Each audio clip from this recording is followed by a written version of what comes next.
In 1999, the tranquil beauty of the Yosemite National Park was shattered by a series of chilling murders that gripped the nation. The story begins with Carrie Stainer, a seemingly ordinary maintenance worker at the Cedar Lodge, located just outside the iconic park. What visitors and locals didn't know was that lurking beneath Stainer's calm demeanor was a violent predator. The horror that unfolded when Carol's son, her daughter Julie, and their friend Silvina Peloso, visiting the park for a sightseeing trip, had mysteriously disappeared. Their last known location was the Cedar Lodge, where they were guests. The discovery of their burnt-out rental car with the charred remains of Carol and Silvina inside sent shockwaves throughout the community.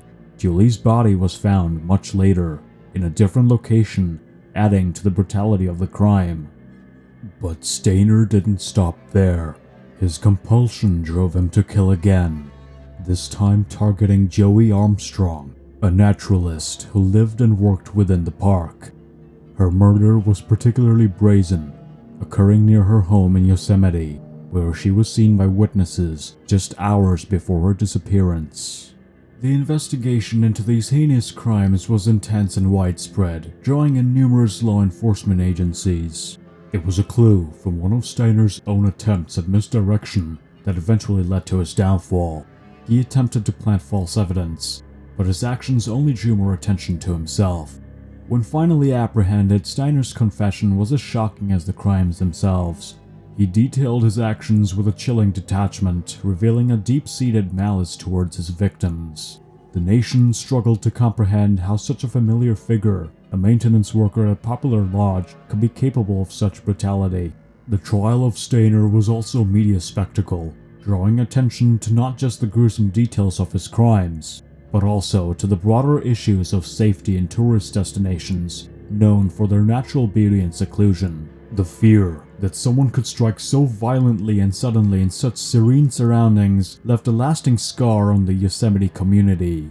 In the end, Carrie Stainer was convicted of 4 counts of murder, bringing some measure of closure to the families of his victims. However, the case left many questioning how well they truly know those around them, and whether the places they consider safe havens might harbor hidden dangers. The Yosemite sightseer murders still remain a dark chapter in the park's history, a reminder of the fragility of life and the shadowy presence of evil, even in the most picturesque settings. For those who remember the case, the natural splendor of Yosemite is forever tinged with the memory of those lost and the brutal acts of a man who turned paradise into a hunting ground.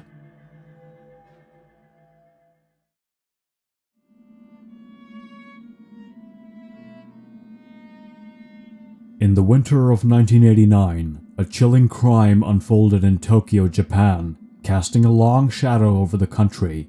17-year-old high school student Junko Furuta was abducted, marking the beginning of a harrowing ordeal that shocked the nation to its core. Junko was on her way home from school when she was kidnapped by 4 teenage boys, a beginning to 44 days of unimaginable suffering. Held captive in one of the boys' homes, she was subjected to relentless torture and abuse, a crime that seemed unthinkable in its cruelty. The perpetrators were 4 teenage boys: Hiroshi Miyano, 18 years old, Joe Ogura, 17 years old, Nobuharu Minato, 16 years old, and Yasushi Watanabe, 17 years old, who were respectively referred to as A, B, C, and D in court documents. At the time of the crime, they used the second floor of Minato's house as a hangout, and had, as Kimpera, previously engaged in crimes included purse snatching, extortion, and rape. Miyano, the leader of the crime, had a history of problematic behavior since elementary school, such as shoplifting, damaging school property, etc. In April 1986, he enrolled in a private high school in Tokyo, though he dropped out the following year. After this, he continued to commit several crimes that escalated over time. At the time of the crime, he had been living with his girlfriend, the older sister of boy D, Yasushi Watanabe, and was working as a tile worker to save up money to marry her. Dissatisfied with the job's low pay, Miyano became involved with a gangster and frequently committed sex crimes. This delinquent behavior consequently made his girlfriend lose interest in him and end the relationship.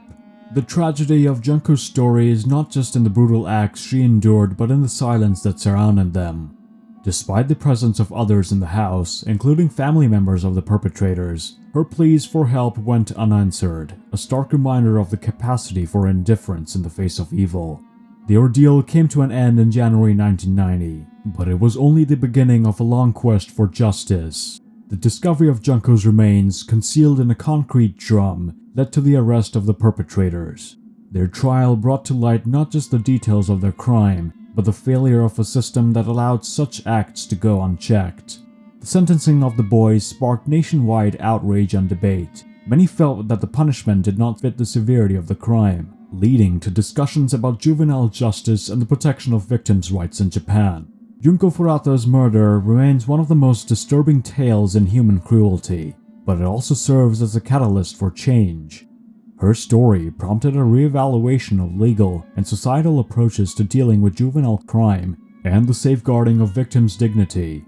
Today, Junko's memory is honored not as a victim of a heinous act, but as a symbol for the need for vigilance and reform. Her story is a tragic reminder of the darkness that can lurk behind closed doors and the importance of a justice system that seeks to protect the most vulnerable. In the years since, Junko's story has been recounted time and again, not for sensationalism, but as a call to action, a reminder to never forget and to always strive for a society where such crimes can never again take place.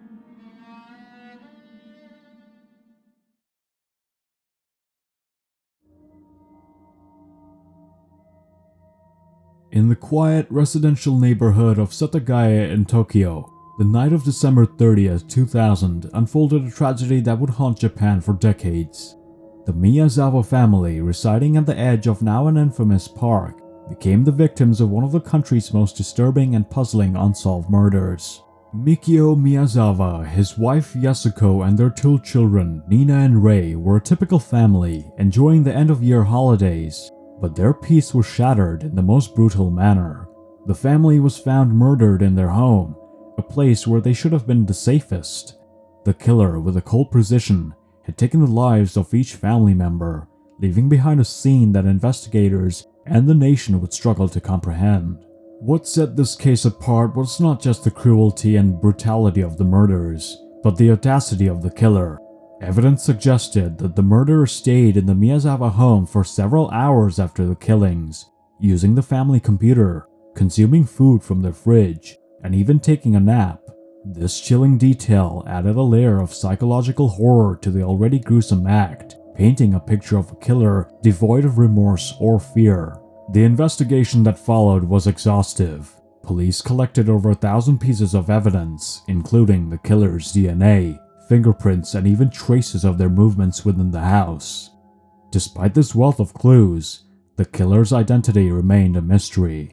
The evidence, however, suggested that the murderer was a young male, likely in his teens or early 20s, but no match was ever found in any database, domestic or international.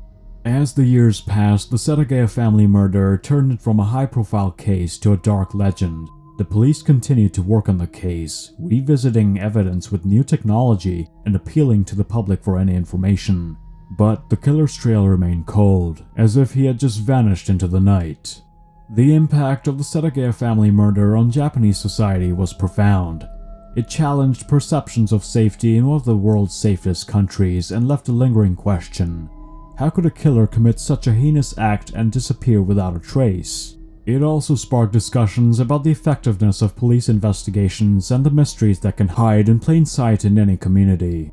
To this day, the case remains open, a reminder of the fragility of life and the shadows that linger in the corners of our society.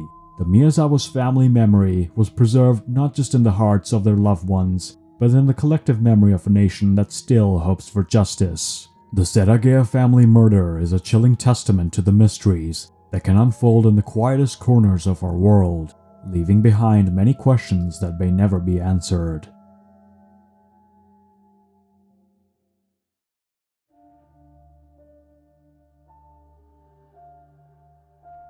On an ordinary spring day in April 2007, the Virginia tech community faced an unimaginable tragedy that would mark one of the most darkest moments in American history. The serene campus in Blacksburg, Virginia became the site of the deadliest school shooting the country had ever seen.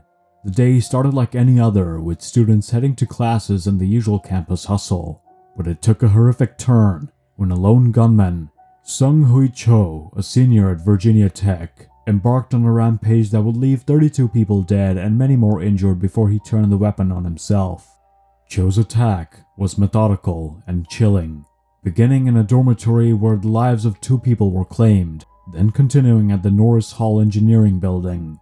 There, in a span of mere minutes, he chained the door shut and opened fire on students and faculty trapped inside. The nation watched in horror as details emerged from the survivors and first responders about the chaos and terror that unfolded within those walls. The aftermath of the shooting plunged the Virginia Tech community and the entire country into mourning. Vigils were held and the world came together to stand in solidarity with the victims and their families. The incident sparked a nationwide conversation on mental health, campus security, and gun control laws, challenging Americans to confront the realities of such violence in educational institutions. As investigations unfolded, it was revealed that Cho had struggled with severe mental health issues, raising questions about the adequacy of mental health support and the mechanisms for flagging potential threats. The tragedy led to significant changes in how campuses across the country address safety, including improvements in emergency response protocols and communication systems. Years have passed since that fateful day, but the memories remain fresh for those who lived through it, and for a nation that grieved alongside the Virginia Tech community. The shooting at Virginia Tech serves as a somber reminder of the fragility of life and the urgent need for dialogue and action to prevent such tragedies in the future. In remembrance, Virginia Tech has dedicated memorials to honor the lives lost, ensuring that the legacy of those who perished will forever be a part of the campus. These memorials stand not only as a tribute to the victims, but also as a commitment to a safer, more compassionate world. The Virginia Tech shooting, though a chapter of profound sadness in American history, has also become a story of resilience and unity. It reminds us of the strength found in community and the enduring spirit of those who face unimaginable loss with the courage and determination to seek a better future.